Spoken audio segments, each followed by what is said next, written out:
Welcome to Education, the Key to Success. Chapter 5, Honeydew Textbook, The Schoolboy Poem, which is written by William Blake. The schoolboy. The schoolboy in the poem is not a happy child. What makes him unhappy? Why does he compare himself to a bird that lives in a cage or a plant that withers when it should blossom? I love to rise in a summer morn when the birds sing on every tree, the distant huntsman winds his horn, and the skylark sings with me. Oh, what sweet company!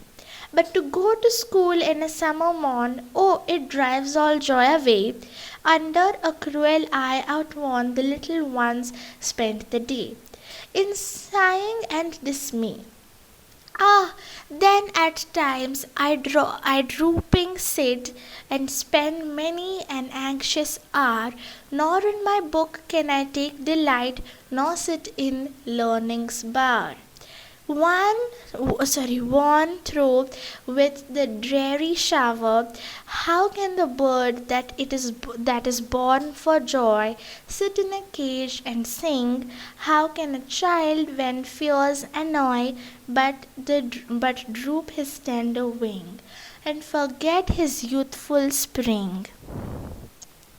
Oh, father and mother, if buds are nipped and blossoms blown away, and if the tender plants are stripped of their joy in the springing day, by sorrows and cares dismayed, how shall the summer arise in joy, or the summer fruits appear? William Blake. Okay, now let's get to the explanation of this poem. But before that, let's talk about the rhyme scheme.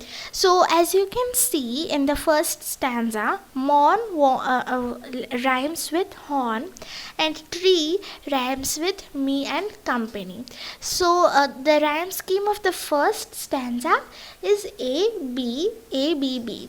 Okay, so for those of you who don't know how to find out the rhyme scheme yet, let me explain. So, morn is rhyming with horn, as I already told you. So, what we are going to do is give the rhyming words in one stanza, one alphabet. So, I have given them A alphabet.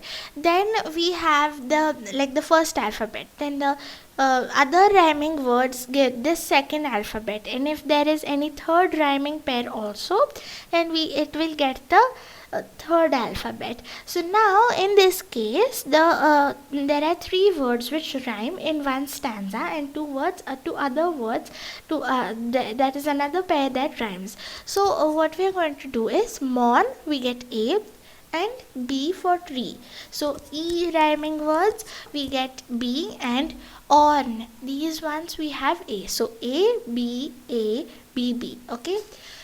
Now let's get to the second stanza, and that also has the same kind of rhyme scheme. So as you can see, morn, okay, outworn, and away day dismay. Sit delight, are bower shore. Okay, then there's joy, sing, annoy. So joy, annoy, sing, wing, spring. Okay, and in the last paragraph, it is nipped, stripped, and away day dismay. Okay, so now let's continue with the explanation. I love to rise in a summer morn. So morn here means morning. It refers to morning. Sorry for the spelling mistake there. So I love to rise in a summer morning when the birds sing on every tree. The distant huntsman winds his horn. Winds refers to blowing. So he blows his horn. And the skylark sings with me. So this is a literary device. We'll come to that later. Oh, what sweet company. So this whole paragraph essentially means that he enjoys rising in the summer morning. This is the time when he is the happiest. He has sweet company, and the skylark sings with him. Okay, so this is the time when he is happiest in the whole day. But to go to school in a summer morn, oh, it drives all joy away. Under a cruel eye outworn, the little ones spend the day in sighing and dismay.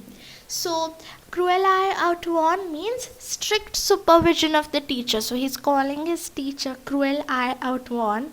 And sighing is like, okay, so that relief that can, sighing can happen in heavy breathing for relief or boredom. Here it refers to boredom, of course.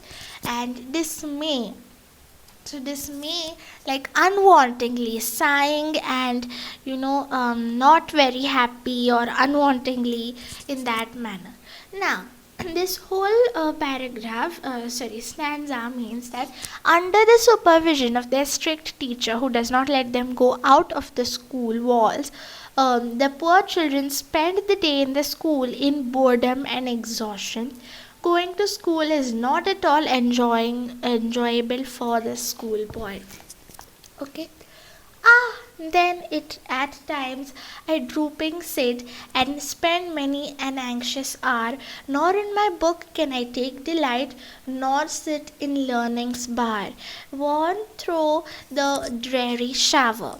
So drooping sit means sitting down without any enthusiasm. Okay, and anxious is full of mental distress or uneasiness because of fear of danger or misfortune. And nor sit in learning's bar means, bower means it refers to garden, so learning garden refers to school. Okay, then worn through with the dreary shower. So this means the boring or non-interesting shower of words. So this whole paragraph essentially means he does not like going to school at all. Okay, so by this time, of course, you know that. And he hates learning. He sits hunched and thinks that if he is let freely in the world, he will learn better. It is the structure of the school that makes him bored, and he likes to learn. Okay, it's not like he just hates learning, although I have written it over there, but by that I actually mean that he hates learning in the school. He does not like to be in those four walls of the school or four walls of the classroom. He likes to learn freely. That is what he believes in. Okay. How can the bird that is born for joy sit in a cage and sing? How can a child with fear when fears annoy but droop his tender wing and forget his youthful spring? Okay, so in this paragraph, in this stanza, he is comparing himself with a caged bird. Okay, so he's caged in the four walls of the school and he's just like waiting for the school to get over. So he thinks he's sitting in a cage. And okay, so joy is like cheerful and fun loving. So he is born to be cheerful, he's born to be fun loving, but how can he sit in a cage? Okay, and fears annoy means fears and tension trouble him. Okay, droop his tender wing means when he is at school he loses his enthusiasm, and tender is very gentle, delicate. Then forgetting his youthful spring. This youthful spring is referring to childhood over here. Then this whole stanza means the speaker questions his reader that how can a bird, which refers to him of course, be caged in this school and made to learn? He loses enthusiasm completely and thinks that in his childhood should not be ruined. Okay, in his childhood his life should not be ruined. Now, because no one else, because the teachers don't understand his sorrow, he thinks if he convinces his father and mother, that might make some difference, and hence he goes and tells his father and mother, "Oh father and mother, if buds are nipped and blossoms blown away, and the tender plants are stripped of their joy in the springing day, by sorrows and cares dismayed, how shall the summer arise in joy, or the summer fruits appear?" Okay, so buds are flowers which haven't blossomed, and here in this particular stanza, it refers to an early stage of life, okay, which is of course his childhood. And nipped is means destroyed, okay, and blossoms blown away again, it is a literary device about which we will talk in the next video. And if the tender plants are stripped, so what he means in this stanza is that, he thinks that his parents can help him, and he hence tries convincing them. He says if childhood pleasures are destroyed, okay, if like, if he is just destroyed in childhood, how will they get that fruit? Childhood is a stage of life, is the only stage of life where children learn, and that is depending upon their childhood, their adulthood is, that is decided.